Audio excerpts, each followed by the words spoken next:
येत्या शुक्रवारी म्हणजेच 8 ऑगस्टला रक्षाबंधनच्या आदल्या दिवशी वरलक्ष्मी व्रत किंवा वरदलक्ष्मी व्रत हे वर्षातून एकदाच केले जाते।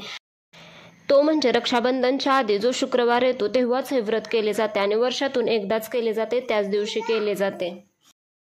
तर याबद्दलची संपूर्ण माहिती या व्हिडिओमध्ये आपण पाहणार आहोत। तर याची मांडणी तुम्ही कशी करावे हे पाहूयाच। ही मांडणी तुम्ही सकाळी, पहाटे, लवकर कधीही किंवा 9, 10, 11च्या सुमारास करू शकता। जास्तीत जास्त वेळ तुमची सेवा होईल, त्यामुळे लवकरात लवकर मांडणी जेवढ्या लवकर कराल तेवढे खूप छान होईल।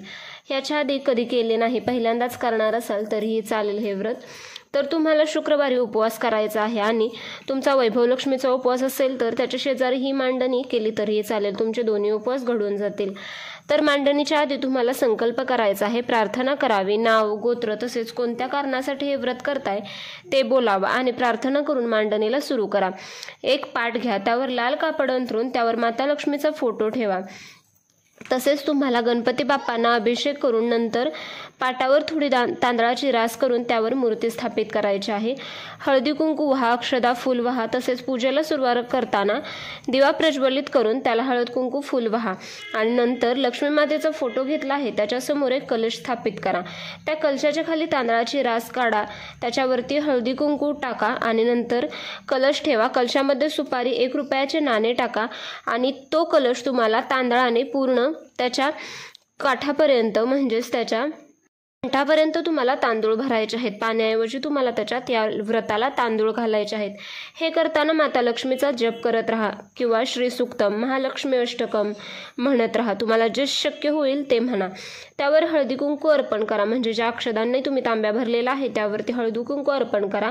त्यावरती नारळ ठेवा, त्याला हळदी कुंकू फूल गजरा वाहा। तांब्यावर 5 ठिकाणी हळदी कुंकू लावून घ्या। लाल फूल असेल तर वाहा। तसेच घरात लक्ष्मीची मूर्ती असेल तर अभिषेक करा। श्री सुक्तम म्हणत राहा। 16 वेळा म्हटला तर खूपच छान, नाही म्हटला तर 1 वेळा तर अवश्य म्हणा। आणि अभिषेक मूर्तीला झाल्यानंतर माता लक्ष्मीची मूर्ती पुसून स्वच्छ करून पाटावर थोडी तांदळाची रास करून त्यावरती मूर्ती ठेवा। त्यावर हळदी कुंकू फूल अर्पण करा। तसेच श्रीयंत्राची पण तेथे ठेवून पूजा करा, कुंकुमार्चन करा। नंतर तुम्हाला वरदलक्ष्मीची कथा वाचायची आहे, यूट्यूबला भेटून जाईल तुम्हाला ती। नंतर आरती करा, माता लक्ष्मीची धूपदीप आरती करा, कोणतीही आरती येत असेल ती करा आणि एखाद्या कुमारिकेला किंवा सुवासिनीला मान सन्मान करा। पाय धुवा तिचे, घरात गोडधोड बनवा, तो प्रसाद तिला खाऊ घाला। तसेच काही भेटवस्तू द्या। तसेच देवाला नैवेद्य साखर, दूध, खीर, ड्रायफ्रूट्स कोणते असतील ते ठेवा। तसेच लवंग, वेलदोडे तेही तुम्ही अर्पण करू शकता।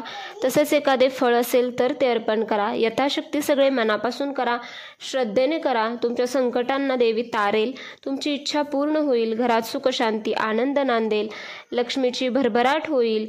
दुसऱ्या दिवशी तुम्हाला उद्यापन करायचे आहे, हळदी कुंकू वाहून उद्यापन करा। पूजेच्या नारळाचा गोड प्रसाद बनवून खा, तांदूळ घरात वापरा, माता लक्ष्मीला मनापासून प्रार्थना करा। अशा प्रकारे रक्षाबंधनच्या आदल्या दिवशी तुम्ही हे वरलक्ष्मी किंवा वरदलक्ष्मी व्रत आवर्जून करा। हे वर्षातून एकदाच येते, त्यामुळे माता लक्ष्मीचा हा दिवस, माता लक्ष्मीची सेवा करण्याचा दिवस वाया घालवू नका, अवश्य करा। तर अशाच नवनवीन व्हिडिओसाठी चॅनलला अजूनही सबस्क्राईब केले नसेल तर अवश्य सबस्क्राईब करा। व्हिडिओ पाहिल्याबद्दल धन्यवाद। श्री स्वामी समर्थ।